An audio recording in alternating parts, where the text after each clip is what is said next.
माहेश्वरी शक्ति स्वरूपिणी षोडशी सबसे मनोहर श्री विग्रह वाली सिद्ध देवी हैं। महाविद्याओं में भगवती षोडशी का चौथा स्थान है। षोडशी महाविद्या को श्री विद्या भी कहा जाता है। षोडशी महाविद्या के ललिता, त्रिपुरा, राज राजेश्वरी, महात्रिपुर सुंदरी, बाला पंचदशी आदि अनेक नाम हैं। लक्ष्मी, सरस्वती, ब्रह्माणी तीनों लोकों की संपत्ति एवं शोभा का ही नाम श्री है। त्रिपुरा शब्द का अर्थ बताते हुए शक्तिमहिम्न स्तोत्र में कहा गया है, श्री मां महाविद्या तिसृभ्यो मूर्तिभ्यः पुरातनत्वात् त्रिपुरा, अर्थात जो ब्रह्मा, विष्णु एवं महेश इन तीनों से पुरातन हो वही त्रिपुरा है। त्रिपुरार्णव ग्रंथ में कहा गया है, नाड़ी त्रयं तु त्रिपुरा सुषुम्ना पिंगला विडा, मनो बुद्धिस्तथा चित्तम पुरत्रय मुदाहृतम, तत्र तत्र वसतेशा तस्मात् तु त्रिपुरा मता। अर्थात सुषुम्ना, पिंगला और इडा ये तीनों नाड़ियां हैं और मन, बुद्धि एवं चित्त ये तीन पुर हैं। इनमें रहने के कारण इनका नाम त्रिपुरा है। 16 अक्षरों के मंत्र वाली ललिता देवी की अंकांति उदीयमान सूर्यमंडल की आभा की भांति है। षोडशी माता की 4 भुजाएं, 3 नेत्र हैं। ये शांत मुद्रा में लेटे हुए सदाशिव पर स्थित कमल के आसन पर आसीन हैं। भगवती षोडशी के चारों हाथों में क्रमश पाश, अंकुश, धनुष और बाण सुशोभित है। वर देने के लिए सदा सर्वदा तत्पर भगवती षोडशी का श्री विग्रह सौम्य और हृदय दया से आपूरित है। प्रशांत हिरण्यगर्भ ही शिव हैं और उन्हीं की शक्ति षोडशी जी है। तंत्र शास्त्रों में महाविद्या षोडशी देवी को पंचवक्त्रा अर्थात 5 मुखों वाली बताया गया है। चारों दिशाओं में 4 मुख और एक ऊपर की ओर मुख होने से इन्हें पंचवक्त्रा कहा जाता है। देवी के 5 मुख तत्पुरुष, सद्योजात, वामदेव, अघोर और ईशान शिव के 5 रूपों के प्रतीक हैं। 5 दिशाओं के रंग क्रमशः हरित, रक्त, धूम्र, नील और पीत होने से ये मुख भी इन्हीं रंगों के हैं। देवी षोडशी के 10 हाथों में क्रमश अभय, टंक, शूल, वज्र, पाश, खड्ग, अंकुश, एक घंटा, नाग और अग्नि है। षोडश कलाएं पूर्ण रूप से विकसित होने के कारण ये महाविद्या षोडशी कहलाती हैं। त्रिपुरा रहस्य में वर्णन है कि त्रिपुरांबा ललिता भगवती ने भंडासुर नामक असुर का वध किया था। ललिता मां को आद्याशक्ति माना जाता है। अन्य विद्याएं भोग या मोक्ष में से एक ही देती हैं, परंतु भगवती महात्रिपुर सुंदरी ललिता महाविद्या अपने उपासक को भुक्ति और मुक्ति दोनों प्रदान करती है। इन आद्याशक्ति षोडशी महाविद्या के स्थूल, सूक्ष्म, पर तथा तुरीय 4 रूप हैं। एक बार परांबा पार्वती जी ने भगवान शिव से पूछा, भगवन, आपके द्वारा प्रकाशित तंत्र शास्त्र की साधना से जीव के आदि व्याधि, शोक, संताप, दीनताहीनता तो दूर हो जाएंगे, किंतु गर्भवास और मरण के असह्य दुख की निवृत्ति तो इससे नहीं होगी। कृपा करके इस दुख से निवृत्ति और मोक्षपद की प्राप्ति का कोई उपाय बताइए। परम कल्याणमयी परांबा के अनुरोध पर भगवान शंकर ने षोडशी श्री विद्या साधना प्रणाली को प्रकट किया। भगवान शंकराचार्य ने भी श्री विद्या के रूप में इन्हीं षोडशी देवी की उपासना की थी। इसीलिए आज भी सभी शांकर पीठों में भगवती षोडशी राजराजेश्वरी त्रिपुर सुंदरी की श्रीयंत्र के रूप में आराधना करने की परंपरा चली आ रही है। भैरव्यामल तथा शक्तिलहरी में षोडशी मां की उपासना का विस्तृत परिचय मिलता है। दुर्वासा ऋषि श्री विद्या के परमाराधक हुए हैं।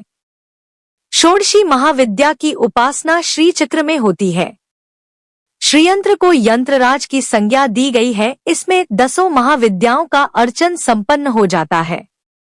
यदि पूजा के लिए कोई विग्रह उपलब्ध न हो तो मान्यता है कि शालग्राम, पारद, शिवलिंग और श्रीयंत्र इन तीनों में से कोई एक विग्रह भी उपलब्ध हो तो उसमें ही समस्त देवी देवताओं की आराधना संपन्न की जा सकती है। इस लोक में श्री विद्या का सामान्य ज्ञान रखने वाले कुछ साधक तो सुलभ हैं, परंतु विशेष ज्ञाता अत्यंत दुर्लभ हैं। कारण श्री विद्या रहस्यमय गुप्त विद्या है। इसका मंत्रोपदेश गुरु परंपरा द्वारा योग्य साधकों को ही दिया जाता है। भगवती की आराधना खाली दिखावे के लिए नहीं होनी चाहिए। उत्तम तो यही है कि जिनके पास पर्याप्त समय हो, विश्वास हो, श्रद्धा हो, जो नित्य इसका जप आदि कर सकने में सक्षम हो, वे ही योग्य गुरु से श्री विद्या के मंत्र की दीक्षा लें और नित्य जपादि करें। हालांकि योग्य गुरु न मिलने पर आगमोक्त मंत्र ग्रहण विधि का आश्रय लेकर भी साधक स्वयमेव दीक्षित हो सकता है, परंतु मार्गदर्शन तो गुरु ही करता है। इस श्री विद्या का प्रकाशन हर किसी के समक्ष नहीं करना चाहिए। सामान्य आराधकों को स्तोत्रों के पाठ से ही भगवती की आराधना करनी चाहिए। श्री विद्योपासक दुर्गुणों का सर्वथा त्याग करे। श्री विद्या की आराधना में सुपात्र बनना अति आवश्यक है। गुणवानों की निरंतर निंदा करने वाले, आर्जव शून्य, जिसमें इंद्रियों का दासत्व, सीधेपन का अभाव हो, कुटिल, नित्य स्त्री प्रसंग करने वाले, उद्दंड, मनवाणी कर्म से गुरुभक्तिहीनता आदि दोषों से युक्त व्यक्ति से श्री विद्या की सदा रक्षा करनी चाहिए। षोडशिकारणव में कहा गया है, पराये गुरु के शिष्यों, नास्तिकों को, सुनने की अनिच्छा वालों को एवं अर्थ का अनर्थ ढाने वालों को यह विद्या कभी नहीं देनी चाहिए, अन्यथा उपदेष्टा गुरु शिष्य के पापों से लिप्त हो जाता है। ध्यान की महिमा मंत्र जप से भी अधिक बतलाई गई है। आद्याशक्ति श्री विद्या के ये 3 प्रकार के मुख्य स्वरूप हैं: श्री बाला त्रिपुर सुंदरी, श्री षोडशी त्रिपुर सुंदरी और श्री ललिता त्रिपुर सुंदरी। श्री विद्या की विस्तृत पूजा के विधि विधान बहुत समय साध्य हैं। अतः खड्गमाला, अष्टोत्तरशत नाम, सहस्रनाम आदि स्तोत्रों के द्वारा भी श्री ललिता महाविद्या की आराधना की जाती है। तंत्र ग्रंथों में षोडशी महाविद्या के प्रातः स्मरण, शतनाम, सहस्रनाम, मानस पूजन, कवच, हृदय, खड्गमाला आदि बहुत से उत्तम स्तोत्र मिलते हैं, जिनके माध्यम से भगवती षोडशी की स्तोत्रात्मक स्तुति उत्तम प्रकार से की जाती है। आद्य शंकराचार्य जी द्वारा रचित सौंदर्य लहरी नामक स्तोत्र 100 श्लोकों का है। श्री महात्रिपुर सुंदरी ललिता माँ के प्रादुर्भाव की कथा। भगवती राजराजेश्वरी त्रिपुर सुंदरी की श्रीयंत्र के रूप में आराधना करने की परंपरा पुरातन काल से ही चली आ रही है। मान्यता है कि जगत जननी माँ ललिता का प्रादुर्भाव माघ मास की पूर्णिमा को हुआ था। आद्याशक्ति भगवती ललितांबा की जयंती तिथि को इन भगवती की विशेष आराधना की जाती है। श्रीयंत्र निवासिनी भगवती षोडशी महाविद्या ही त्रिपुरांबा, श्री विद्या, ललिता, महात्रिपुर सुंदरी, श्री माता, त्रिपुरा आदि नामों से सुविख्यात है। ललिता नाम की व्युत्पत्ति पद्म पुराण में कही गई है। लोकांतीत्य ललते ललिता तेन चोच्यते, जो संसार से अधिक शोभाशाली है, वही भगवती ललिता है। श्री विद्या के लीला विग्रह तो अनंत है। श्रीमती त्रिपुर सुंदरी ललिता महाविद्या के विषय में कुछ भी लिखना सूर्यदेव को दीप दिखाने जैसा है, क्योंकि अनंत का जितना भी वर्णन करे कम ही है। परंतु ऐसा होने पर भी ललितांबा की जो महिमा वर्णित हुई है ब्रह्मांड पुराण, त्रिपुरा रहस्य आदि पुराण इतिहासों में, उसके माध्यम से इन महात्रिपुर सुंदरी माँ की भक्ति में हम लग जाएं तो निश्चय ही जीवन सफल है। ललिता माँ के प्रादुर्भाव के संदर्भ में ब्रह्मांड पुराण के उत्तरखंड में जो मुख्य कथा वर्णित की गई है यहाँ प्रस्तुत है। पूर्व काल में शिवजी की क्रोधाग्नि द्वारा दग्ध काम की उस भस्म से गणेश जी के साथ खेलने के लिए भगवती पार्वती जी ने एक पुतला बनाया और उसको प्राणयुक्त कर दिया। तब उस तमोगुणी पिंड में भगवती रमा के द्वारा शापित माणिक्य शेखर के जीवन का प्रवेश होने से पिंड ने भयंकर रूप धारण कर लिया। यही भंडासुर की उत्पत्ति का निमित्त बना। उस भंड नाम के असुर ने श्री शिव शंकर जी की आराधना की और उनसे अभय वर प्राप्त कर त्रिलोक आधिपत्य करते हुए देवताओं के हविर्भाग का भी स्वयमेव भोग करना आरंभ किया। दुष्ट भंडासुर जब इंद्राणी का हरण करने की सोचने लगा तो इंद्राणी उस असुर के डर से गौरी के निकट आश्रयार्थ गईं। इधर भंड ने विशुक्र को पृथ्वी का और विशंग को पाताल का आधिपत्य दिया। उस दुष्ट ने स्वयं इंद्रासन पर आरूढ़ होकर इंद्रादि देवताओं को अपनी पालकी ढोने पर नियुक्त किया। दैत्य गुरु शुक्राचार्य जी ने दयावश होकर इंद्रादिकों को इस दुर्गति से मुक्त किया। असुरों की मूल राजधानी शोणितपुर को ही मयासुर के द्वारा स्वर्ग से भी सुंदर बनवाकर उसका नया नाम शून्यकपुर रखकर वहीं पर भंड दैत्य राज्य करने लगा। स्वर्ग को उसने नष्ट कर डाला।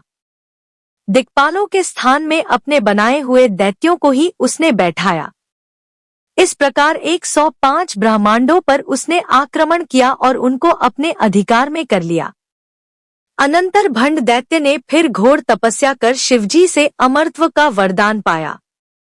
इंद्राणी ने गौरी का आश्रय पाया है।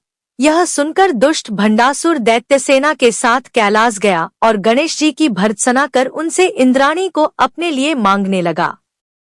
भंडासुर की ऐसी दुष्टता देखकर गणेश जी क्रुद्ध होकर प्रमथादि गणों को साथ लेते हुए उससे युद्ध करने लगे। अपने पुत्र गणेश को युद्ध प्रवृत्त देखकर गणेश जी की सहायता करने के लिए भगवती गौरी अपनी कोटि-कोटि शक्तियों के साथ युद्धस्थल में आकर दैत्यों से युद्ध करने लगी। इधर गणेश जी की गदा के प्रहार से मूर्छित होकर पुनः प्रकृतिस्थ होते ही भंडासुर ने उनको अंकुशाघात से गिराया। माता गौरी यह देखकर बहुत क्रुद्ध हुई और हुंकार से भंडासुर को बांधकर ज्यों ही मारने के लिए उद्यत हुई, त्यों ही ब्रह्मा जी ने गौरी को शंकर जी के दिए हुए अमृतवर प्रदान का स्मरण दिलाया। शिवजी के वरदान का मान रखने के लिए विवश होकर गौरी ने भंडासुर को छोड़ दिया। इस प्रकार भंड दैत्य से त्रस्त होकर इंद्रादि देवों ने देवगुरु बृहस्पति जी की आज्ञानुसार हिमाचल में त्रिपुरा देवी के उद्देश्य से तांत्रिक महायाग करना आरंभ किया। अंतिम दिन याग समाप्त कर जब देवगण श्री माता की स्तुति कर रहे थे, इतने ही में ज्वाला के बीच से महाशब्द पूर्वक अत्यंत तेजस्विनी त्रिपुरांबा प्रादुर्भूत हुई। उस महाशब्द को सुनकर तथा उस लोकोत्तर प्रकाशपुंज को देखकर देवगुरु बृहस्पति के सिवा सब देवतागण बधिर तथा अंध होते हुए मूर्छित हो गए। साक्षात ललितांबा को समक्ष देख देवगुरु तथा ब्रह्मा जी ने हर्षगदगद स्वर से श्री माता की स्तुति की। श्री माता ने प्रसन्न होकर उनका अभीष्ट पूछा। उन्होंने भी भंडासुर की कथा सुनाकर उसके नाश की प्रार्थना की। माता ने भी उस दुष्ट असुर को मारना स्वीकार किया और मूर्छित इंद्रादि देवों को अपनी अमृतमय कृपा दृष्टि से चैतन्य करते हुए अपने दर्शन की योग्यता प्रदान करने के लिए उनको विशेष रूप से तपस्या करने की आवश्यकता बतलाई। देवता लोग भी माता की आज्ञानुसार तपस्या करने लगे। इधर भंडासुर ने देवों पर धावा बोल दिया। कोटि-कोटि सैनिकों के साथ आते हुए भंड दैत्य को देखकर देवों ने त्रिपुरांबा की प्रार्थना करते हुए अपने शरीर अग्निकुंड में अर्पित कर दिए। भगवती त्रिपुरांबा की आज्ञानुसार ज्वाला मालिनी शक्ति ने देवगणों के आसमंतात चारों ओर एक ज्वाला मंडल प्रकट किया। देवों को ज्वाला में भस्मीभूत समझकर भंड दैत्य सैन्य के साथ वापस चला गया। दैत्य के जाने के बाद देवतागण जब अपने अवशिष्टांगों की पूर्णाहुति करने के लिए ज्यों ही उद्यत हुए त्यों ही ज्वाला के मध्य से तड़ित पुंज निभा त्रिपुरांबा आविर्भूत हुई। देव लोगों ने जयघोष पूर्वक पूजनाद द्वारा भगवती ललिता की स्तुति की। देवों को अपना दर्शन सुलभ हो इसलिए श्री माता ने विश्वकर्मा के द्वारा सुमेरु शिखर पर निर्मित श्रीनगर में सर्वदा निवास करना स्वीकार किया। उसके बाद श्री माता ललितांबा ने देवों की प्रार्थना के अनुसार श्री चक्रात्मक रथ पर आरूढ़ होकर भंड दैत्य को मारने के लिए प्रस्थान किया। महाभयानक युद्ध प्रारंभ हुआ। श्री माता के कुमार श्री महागणपति तथा कुमारी बालांबा ने भी युद्ध में बहुत पराक्रम दिखाया। श्री माता की मुख्य दो शक्तियों एक मंत्रिणी राजमातंगीश्वरी, दो दंडिनी वाराही और अन्य अनेक शक्तियों ने अपने प्रबल पराक्रम के द्वारा दैत्य सैन्य में खलबली मचा दी। अंत में बड़ी कठिनता उपस्थित होने पर जब श्री माता ने महाकामेश्वरास्त्र चलाया तब सपरिवार भंड दैत्य मारा गया। देवों का भय दूर हुआ और वे पूर्ववत स्वर्ग में अपने अपने पदों पर अधिष्ठित हो गए। दैत्य द्वारा आक्रांत 105 ब्रह्मांडों में भी पुनः चैन की वंशी बजने लगी। इस प्रकार संक्षेप में यहाँ ये कथा बतलाई गई है।